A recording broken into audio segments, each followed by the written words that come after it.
inside Number 10 set out precisely why, in his experience, Sir Keir Starmer would have known about this perhaps within hours. You know, in the House of Commons, you have legal privilege. Why did the Speaker of the House, Sir Lindsay Hoyle, Labour, why did he tell MPs that they mustn't discuss this? And I took that to be very, very credible information.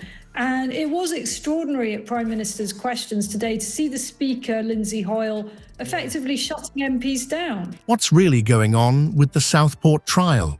As January 20th approaches, the Attorney General's warnings against public discussion have raised more than a few eyebrows. Is this about protecting justice or silencing scrutiny? We have to be very, very careful about the suspect, the defendant, who has been charged now with the murders of 3 kids and attacking kids. The Prime Minister, the Home Secretary, and indeed the police knew that there was a terror-related aspect to Axel Rudakabana. Well, I think the timing was very carefully engineered. I think my own sense is that Keir Starmer and the Home Secretary knew perfectly well about these extra details. From Richard Hermer's controversial appointment to his history of defending figures like Gerry Adams, every detail adds another layer to this political puzzle.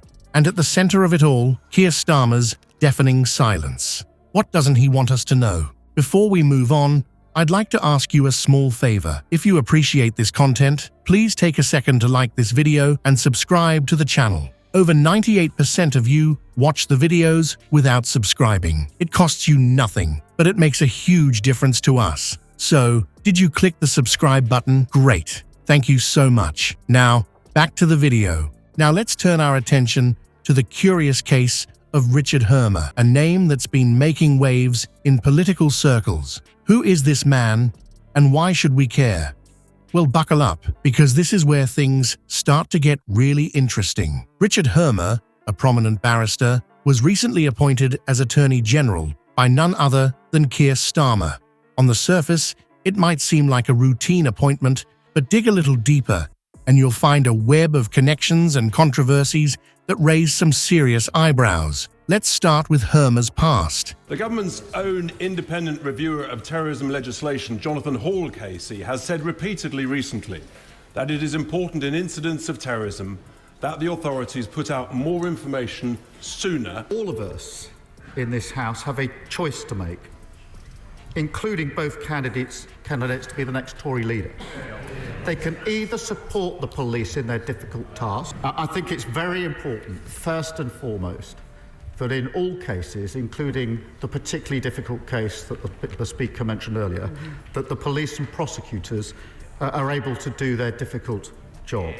This isn't just any lawyer we're talking about. Hermer has a history of taking on some pretty controversial cases. Perhaps most notably, he defended IRA leader Gerry Adams. Now, I'm not here to judge the merits of that case, but it's certainly a detail that makes you sit up and take notice, isn't it? But wait, there's more. It turns out that Hermer made a $5,000 donation to Starmer's leadership campaign. Now, $5,000 might not seem like a lot in the grand scheme of things, but in politics, even small donations can raise questions about influence and favors. It's the kind of detail that makes you wonder, was this appointment based purely on merit, or was there something else at play? And let's not forget the potential conflicts of interest here. As Attorney General, Hermer is now in a position of significant power and influence within the legal system. But given his past associations and his financial support of Starmer, can we be confident that he'll always act impartially?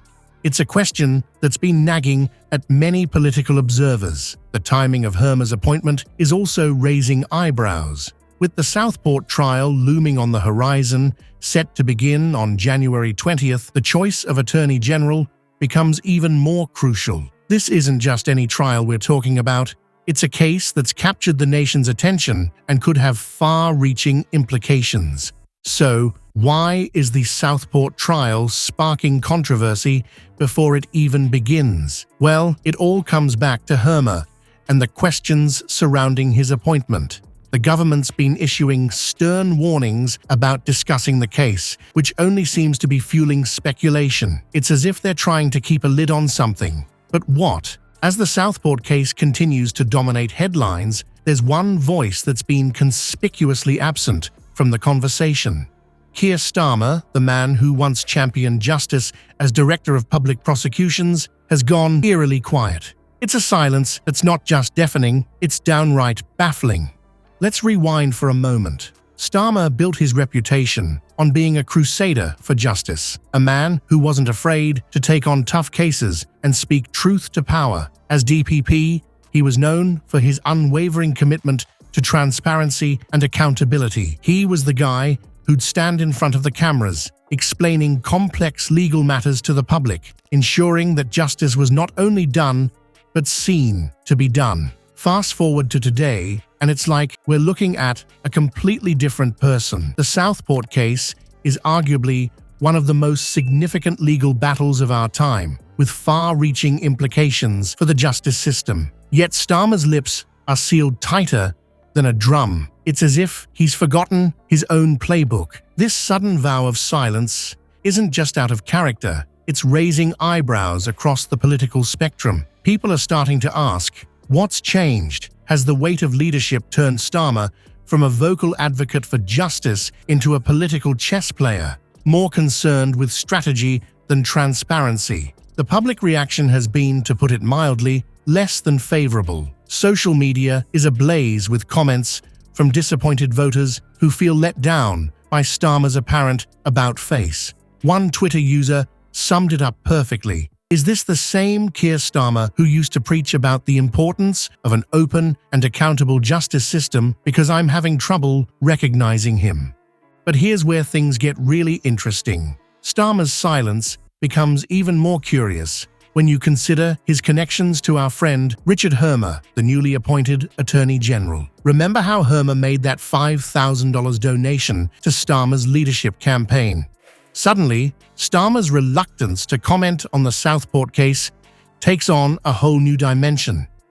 Are we witnessing a conflict of interest playing out in real time? Is Starmer's silence a tacit endorsement of Hermer's controversial appointment and his heavy-handed approach to the Southport case? Or is there something even more sinister at play? The implications for our justice system are profound. If the leader of the opposition, a man with intimate knowledge of the legal system, is unwilling to speak up about potential irregularities, what hope do ordinary citizens have? Starmer's silence isn't just disappointing, it's potentially dangerous. As the Southport case looms, it's become more than just a trial. It's a litmus test for the very foundations of British justice. The government's heavy-handed approach and the deafening silence from key figures like Keir Starmer have left many questioning whether justice can truly be served when those in power seem more interested in self-preservation than openness. The public deserves leaders who prioritize accountability over cronyism, transparency over intimidation, and justice over political expedience.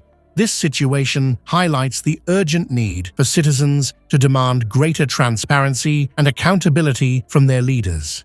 It's time for the British people to make their voices heard. If you're as concerned as we are about the state of our justice system, don't just sit back and watch. Contact your MPs. Express your concerns about the Southport case and the government's approach to justice. Engage in public discourse through social media and community forums. It's time to amplify our voices and demand real accountability from our political leaders. After all, if we don't stand up for justice now, who will?